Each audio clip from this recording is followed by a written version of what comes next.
बिस्मिल्लाहिर्रहमानिर्रहीम। अस्सलाम वालेकुम नाज़रीन, ये फरवाज एनबी न्यूज़ और मैं हूं आपका मेज़बान नवाज भुट्टो। नाज़रीन, बिलाखिर पीटीआई की कॉन्स्पिरेसी थ्योरीज काम कर गई और उसके हिसाब से इंतखाबात 8 फरवरी को नहीं हो रहे। अगर इंतखाबात 8 फरवरी को नहीं हो रहे, यानी 8 फरवरी 2024, तो फिर कब हो रहे हैं? क्या अगस्त में हो रहे हैं, सितंबर में हो रहे हैं? और पीटीआई आखिर इंतखाबात का इल्तवा चाहती क्यों है? इस पर भी हम बात करेंगे और बात करेंगे कि इंतखाबात के हवाले से इलेक्शन कमीशन ने क्या बड़ा फैसला किया है और कौन सा बड़ा फैसला किया है, इस मामले पर भी हम बात करेंगे। और बात करेंगे चीफ ऑफ आर्मी स्टाफ के अमेरिका के दौरे की, कि वहां पर अफगानिस्तान में जो दहशतगर्दों के अड्डे हैं उनके खात्मे के लिए अमेरिका के साथ बैठकर एक अहम फैसला किया जा रहा है। क्या वो फैसला किया जाना चाहिए? और क्या जनरल आसिम मुनीर वापस आके पाकिस्तान के चीफ मार्शल लॉ एडमिनिस्ट्रेटर बनने जा रहे हैं, या पाकिस्तान में क्या वो पाकिस्तान पहुंचकर टेक ओवर करने जा रहे हैं? इस तरह की अफवाहें हैं और इन अफवाहों के पीछे की हकीकत क्या है, इस पर हम तफसील से बात करेंगे। और बात करेंगे सैफर केस में पीटीआई के रहनुमा या पीटीआई के साबिका कायद इमरान खान की सैफर केस में जमानत के हवाले से कि सुप्रीम कोर्ट में केस मुकर्रर हो गया है और ये केस कब लगेगा और क्या होगा, इस पर भी हम तफसील से बात करेंगे। तो नाज़रीन, सबसे पहले हम बात कर लेते हैं chief of army staff general Asim Munir के अमेरिका के दौरे के हवाले से। नाज़रीन, आपने देखा होगा कि पिछले कुछ दिनों से टीटीपी ने खैबर पख्तूनख्वा में, या यूं समझ लें कि ऐसा लग रहा है कि जैसे टीटीपी या फिर अफगानिस्तान की मामलत से तहरीक जिहाद पाकिस्तान यानी टीजेपी के, यानी जो टीटीपी का एक यूं समझ लें कि एक सिक्के के दो रुख है। यानी एक तरफ जब टीटीपी मुज़ाकरात करती है तो फिर वो खैबर पख्तूनख्वा में हमलों के लिए टीजेपी का नाम इस्तेमाल करती है। तो बहरहाल मुख्तलिफ मकामात पर जो है वो दहशतगर्द कार्रवाइयां जारी हैं और फिर दहशतगर्दों के खात्मे के लिए टारगेटेड कार्रवाइयां भी जारी हैं। तो हम पाकिस्तान ने, मैं आप इससे पहले दो प्रोग्राम कर चुका हूं और मैं आपको बता चुका हूं कि पाकिस्तान किस तरह उनसे बात कर रहा है। और फिर जो तीसरे मुल्क में, यानी तीसरे मुल्क की सालसी में टीएलपी की तरफ से जो अफगानिस्तान के तालिबान हैं जो वो मुज़ाकरात कर रहे हैं, या टीटीपी जो मुज़ाकरात कर रही है, उसमें मैंने आपको पिछली बार भी बताया था कि 20 अरब रुपए मांगे गए हैं अफगान हुकूमत की तरफ से कि आप हमें पैसे दे दें ताकि हम टीटीपी के लोगों को सेटल कर दें, उनको बिजनेस करवाएं, उनको काम धंधे से लगा दें ताकि पाकिस्तान पर वो हमले ना करें। यूं समझ लें कि अफगानिस्तान ने पाकिस्तान से भत्ता मांग लिया या फिर तावान मांग लिया। तो बहरहाल इन तमाम मामलात को देखते हुए यानी चीफ ऑफ आर्मी स्टाफ के अमेरिका के दौरे से पहले जो कोर कमांडर्स कॉन्फ्रेंस हुई उसमें और जो मामला तय पाए, उसके बाद जब chief of army staff America पहुंचे तो गुज़िश्ता रोज की इत्तलात हैं कि उनकी सेक्रेटरी दिफा से तफसीली अपना मुलाकात हुई है और तफसील से मुलाकात हुई है। और इस हवाले से ये भी इत्तलात हैं, ये अफवाहें हैं, इत्तलात नहीं बल्कि अफवाहें हैं कि जनरल आसिम मुनीर अमेरिका से वापसी के बाद टेक ओवर कर लेंगे। टेक ओवर का मतलब यह है कि पाकिस्तान में एक मार्शल लॉ नाफिज हो जाएगा, या फिर यूं समझ लें कि एक फौजी हुकूमत कायम हो जाएगी। क्योंकि इसका जो तासुर मिलता है उसकी बुनियादी जो वजह सामने आती है वो ये है कि इस वक्त अगर ये मौजूदा जो निगरान हुकूमत जिस रूप में भी है, अगर ये कंटिन्यू करती है तो इनका ख्याल है कि इसमें हम डॉलर को भी कंट्रोल में कर सकेंगे और हम स्मगलिंग की भी रोकथाम कर सकेंगे, और फिर जो अपना ये जो ज़राई इस्लाहात लाई जा रही हैं या फिर जो इन्वेस्टमेंट का मामलात किए जा रहे हैं वो भी हो सकेंगे। और अगर मुंतखब हुकूमत आती है और फिर वो एस्टेब्लिशमेंट को पीछे धकेल कर उनकी आईनी हदूद में ले जाती है तो फिर क्या होगा? तो इसी सूरत हाल में हुकूमत अपना तसलसल चाह रही है कि और हुकूमत चाह रही है कि हमारा सिलसिला जो भी चल रहा है ये फिलहाल यूं ही चलता रहे ताकि पाकिस्तान की इकोनॉमी कुछ बेहतर हो सके। तो और जो दूसरे जो इत्तलात हैं वो ये है कि जो सेक्रेटरी डिफेंस से मुलाकात हुई है चीफ ऑफ आर्मी स्टाफ की, उसमें इन उमूर पर गौर किया जा रहा है कि जो अपना पाकिस्तान में जो एयर बेसिस हैं वो क्यों ना जो है वो दे दिए जाएं अमेरिका को, ताकि वो इस हवाले से एक भरपूर कार्रवाई कर सकें। नाज़रीन, गुज़िश्ता रोज कोयटा में ब्रीफिंग के दौरान सहाफ़ी ने सवाल किया कि निगरान वजीर इत्तलात जान अचकजई से कोयटा में मीडिया ब्रीफिंग के दौरान सहाफी ने सवाल किया कि अफगानिस्तान में दहशतगर्दों के ठिकानों को निशाना बनाने के लिए अमेरिका को ड्रोन बेसिस की फराहमी से मुतालिक उनसे मंसूब पेशकश अखबार में शाया हुई है। इस पर निगरान वजीर इत्तलात जान अचकजई ने जवाब देने से गुरेज करते हुए नो कमेंट्स कह दिया। तो नाज़रीन, ये जो अपना जो ड्रोन अटैक्स के लिए जो बेसिस की फराहमी है, या फिर जाहिर है कि वो एयर बेसिस ही हो सकते हैं, और क्या हो सकता है, तो उसकी फराहमी के लिए जिस तरह के इकदाम किए जा रहे हैं या जो यहाँ पे अमेरिका में गौर होगा, उसके बाद इंतहाई अहम चीजें होंगी। अब नाज़रीन, हम बात करते हैं इंतखाबात के हवाले से कि इलेक्शन 8 को नहीं हो रहे।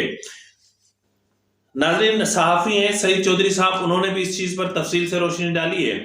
नाज़रीन, ये है कि जो अपना returning officers, district returning officers और असिस्टेंट रिटर्निंग ऑफिसर्स यानी आरओज, डीआरओज और एआरओज जो होते हैं, इनका जो तकर्रुर होता है आइन अपना इलेक्शन कमीशन ऑफ पाकिस्तान के एक्ट के सेक्शन 52 के तहत 60 दिन पहले यानी इंतखाबात का अमल शुरू होने से या पोलिंग डे से 60 डेज पहले होता है।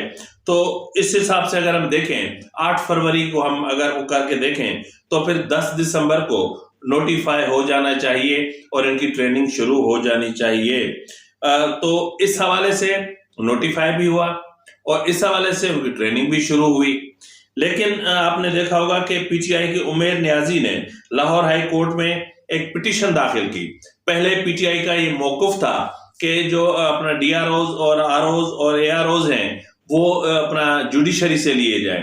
तो जब जुडिशरी ने इनकार कर दिया कि उसके बाद फिर ये तय हुआ कि जी जो सिविल ब्यूरोक्रेसी है उससे जो है वो अपना ये खिदमात इनकी ली जाएंगी और कितने कितने डिप्टी कमिश्नर्स, अपना असिस्टेंट कमिश्नर्स, एडिशनल कमिश्नर्स कितने लिए गए वो इससे पहले वाले एक व्लॉग में मैं आपको तफसील से बता चुका हूं। तो बहरहाल ये दरख्वास्त वहां पर दायर हुई कि जी सिविल ब्यूरोक्रेसी नहीं चाहिए। पहले कहते थे कि जी जो है वो अपना जो अपना जुडिशरी का जो अपना है वो नहीं चाहिए हमें। तो इसलिए अब जो सिविल ब्यूरोक्रेसी का मामला आया तो इस पर जाहिर है कि जस्टिस अली बाकर नजफी उन्होंने इसकी समाअत की और गुज़िश्ता शब, ये मैं इससे पहले वाले 2 व्लॉग्स में आपको बता चुका हूं कि उन्होंने जो इलेक्शन कमीशन का नोटिफिकेशन था उसको मुअत्तल कर दिया और मुअत्तल करते हुए जो मामला था वो भेज दिया लार्जर बेंच को। कमाल है ना कि एक तरफ तो वो हुक्म इम्तना जारी कर रहे हैं और दूसरी तरफ लार्जर बेंच की तश्कील के लिए मामला रेफर कर रहे हैं चीफ जस्टिस को। और यही वो मामला है, यही वो मसला है जहां पर मामला गड़बड़ होते नजर आ रहे हैं। तो नाज़रीन, अगर इस तनाजुर में हम देखें कि जो अपना आज यकीनन अपना नहीं होगा, यानी आज भी लार्जर बेंच की तश्कील का मामला नहीं हो सकता। फिर आगे हफ्ता अतवार है और उसके बाद पीर को अगर जो है वो बेंच तश्कील दिया जाता है तो फिर फौरी तौर पर समाअत नहीं होगी, यानी 2-3 दिन आगे जा सकती है। और अगर समाअत शुरू भी होती है और लार्जर बेंच तश्कील भी पाता है तो उसके बाद भी फौरी समाअत और फिर फौरी हुक्म इम्तना का खात्मा मुमकिन नहीं है।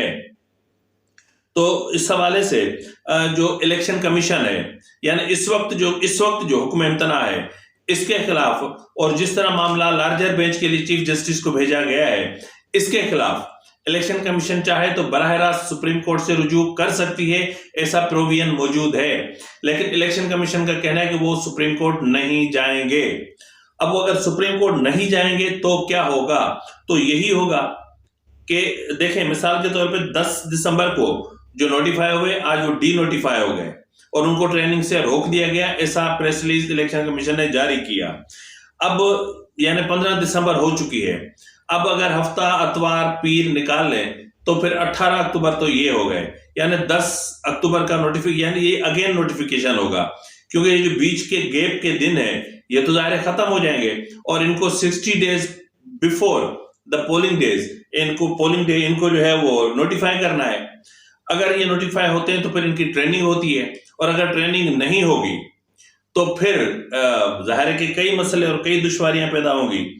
تو بہرحال اس وقت جو صورتحال ہے وہ کچھ اچھی نہیں ہے، کیونکہ جب ان کی تعیناتی ہوتی ہے، جب ان کا نوٹیفیکیشن جاری ہوتا ہے تو اسے 54 ڈیز جو ہے وہ پولنگ ڈے سے پہلے الیکشن کا شیڈیول جاری ہوتا ہے۔ میں آپ کو ایک بار پھر دکھا رہا ہوں جو اپنا الیکشن ایکٹ کا جو سیکشن 52 ہے، اس کو آپ ایک بار ذرا غور سے پڑھ لیں کہ وہ آروز، ڈی آروز، اے آروز کی تعیناتی یا ان کے تقرر یا ان کے نوٹیفائی کرنے کے حوالے سے واضح طور پر کیا کہہ رہا ہے۔ آپ کو بالکل اچھے طریقے سے اندازہ ہو جائے گا کہ اگر یہ معاملہ لٹکتا ہے تو پھر کیا ہوگا۔ اگر الیکشن کمیشن اپنے اس ایکٹ کی خلاف ورزی کرتا ہے یا اپنے اس سیکشن کی خلاف ورزی کرتا ہے، ایسا بھی ممکن نہیں ہے۔ اب ایسی صورتحال میں کیا ہوگا؟ ظاہر ہے الیکشن کا التوا ہوگا، اور یہی وہ معاملہ تھا کہ جو پی ٹی آئی نے ایک ہوا کھڑا کیا تھا اور پی ٹی آئی نے گزشتہ روز اس پہ جشن منایا۔ اب پی ٹی آئی تاخیر کیوں چاہتی ہے؟ اس کی بنیادی وجہ ہے پی ٹی آئی الیکشن کو پیچھے دھکیلنا چاہتی ہے، اس لیے پی ٹی آئی دھکیلنا چاہ رہی ہے کہ تاکہ جسٹس قاضی فائز عیسیٰ آئندہ سال ریٹائر ہو جائیں اور پھر justice Ijaz ul Ahsan chief justice بن جائیں۔ جی ناظرین، آپ صحیح سمجھ رہے ہیں، وہی پناما کا جو سپروائزری جو کر رہا تھا، جو سپروائزر جج تھا یا ہیڈ ماسٹر جج یوں کہہ لیں، تو اعجاز الاحسن چیف جسٹس بن جائیں گے۔ تو پھر سمجھ لیں کہ جیسے اپنا عمر عطا بندیال نے دوسرا جنم لے لیا، اور پھر گڈ ٹو سی یو بھی ہوگا، آپ کو دیکھ کر آپ اچھا بھی لگا، اور سب کچھ ویسے ہی ہوگا۔ پھر وی آئی پی پروٹوکول میں عمران خان کو ججز گیٹ سے لایا جائے گا۔ تو اس لیے پی ٹی آئی کی کوشش ہے کہ کسی بھی طریقے سے ان معاملات کو دھکیلا جائے۔ سائفر کیس کو بھی ابھی ٹھیک ہے چلائیں گے، سزا بھی ہو جائے گی، لیکن یہ پھر آگے جب سپریم کورٹ تک معاملہ پہنچے گا، یہی وہ وجہ تھی کہ سائفر کیس کو دھکیل کے اس نہج پر لے کر آئے۔ اب جب سزا ہوگی تو پھر معاملہ ہائی کورٹ میں جائے گا، اسلام آباد ہائی کورٹ میں جائے گا۔ اب اسلام آباد ہائی کورٹ سے بھی اگر ان کو ریلیف نہیں ملتا تو پھر سپریم کورٹ جائے گا، اور تب تک جسٹس اعجاز الاحسن صاحب جو ہے وہ ٹیک اوور کر چکے ہوں گے۔ اس کے علاوہ ناظرین، جس طرح میں نے آپ سے بات کی کہ جو سائفر کیس ہے اس میں عمران خان کی جو ضمانت کا معاملہ ہے، پی ٹی آئی کے سابق قائد عمران خان کا جو معاملہ ہے، اس کے حوالے سے سپریم کورٹ نے ان کی درخواست کو سماعت کے لیے مقرر کر دیا ہے۔ سپریم کورٹ میں سردیوں کی چھٹیوں کی وجہ سے پی ٹی آئی کے بانی کا سائفر کیس میں ضمانت پر سماعت کرنے والا بینچ تبدیل کر دیا گیا ہے۔ جسٹس سردار طارق مسعود کی سربراہی میں 3 رکنی بینچ 22 دسمبر کو سماعت کرے گا۔ جسٹس منصور علی شاہ اور جسٹس اطہر من اللہ بینچ کا حصہ ہوں گے۔ اس سے پہلے 22 نومبر کو جسٹس طارق مسعود، جسٹس یحییٰ آفریدی اور جسٹس عائشہ ملک پر مشتمل بینچ نے سماعت کی تھی۔ اب اس کے حوالے سے جو شاہ محمود قریشی کی ضمانت کا کیس بھی ساتھ ہی مقرر کیا گیا ہے، اور سائفر کیس کی جو پہلی سماعت ہے اور جو ان کیمرہ ہوگی اس کے کیا معاملات ہیں، اور اس حوالے سے یہ بھی اطلاعات ہیں کہ پیمرا نے تمام T V, electronic media, print media اور سوشل میڈیا کو کہہ دیا کہ سائفر کیس کا نام بھی نہیں لیا جائے گا، میں نے لے لیا ہے۔ اب chief justice supreme court justice قاضی فائز عیسیٰ نے کہا تھا کہ انتخابات کے التوا کی اگر آپ کو بات کرنی ہو، آپ کسی بھی فورم پر کرنے سے بہتر ہے کہ آپ اپنی زوجہ سے کریں۔ بھائی میرا تو نہ آگے نہ کوئی پیچھے، میں کس سے بات کروں؟ تو بہرحال پیمرا نے اس طرح کی کوئی ڈائریکٹیوز نہیں دیے، تو ہم بات کریں تو کس سے کریں؟ تو یوں سمجھ لیں کہ میں خالی اس مائک سے بات کر رہا ہوں، میں آپ سے بات نہیں کر رہا ہوں۔ تو یہ چیزیں ہیں، اب دیکھتے ہیں کہ اب آگے کیا ہوتا ہے، اور یہ معاملات کون سا رخ اختیار کرتے ہیں، اور جو پی ٹی آئی کی جو پہیاں چلنے والی، سلولی آگے بڑھنے والی جو ان کے معاملات ہیں، کیا اس میں پی ٹی آئی کو کامیابی ملتی ہے؟ کیا پی ٹی آئی انتخابات ملتوی کرانے میں کامیاب ہو جاتی ہے؟ کیا انتخابات پی ٹی آئی کی جو سوچ کے مطابق اس ڈیٹ تک انتخابات ملتوی ہوتے ہیں، یعنی اگست سپٹمبر تک؟ میرے خیال میں نومبر میں یا سپٹمبر میں جو ہے وہ نئے چیف جسٹس اعجاز الاحسن صاحب جو ہے وہ اپنا براجمان ہوں گے۔ تو اس لیے دیکھتے ہیں کہ پی ٹی آئی کی حکمت عملی کامیاب ہوتی ہے یا پھر ریاست کی حکمت عملی کامیاب ہوتی ہے، یہ تو فیصلہ وقت ہی کرے گا۔ فی الوقت کے لیے اتنا ہی، ملتے ہیں اگلے پروگرام میں، تب تک اجازت دیجیے، فی امان اللہ۔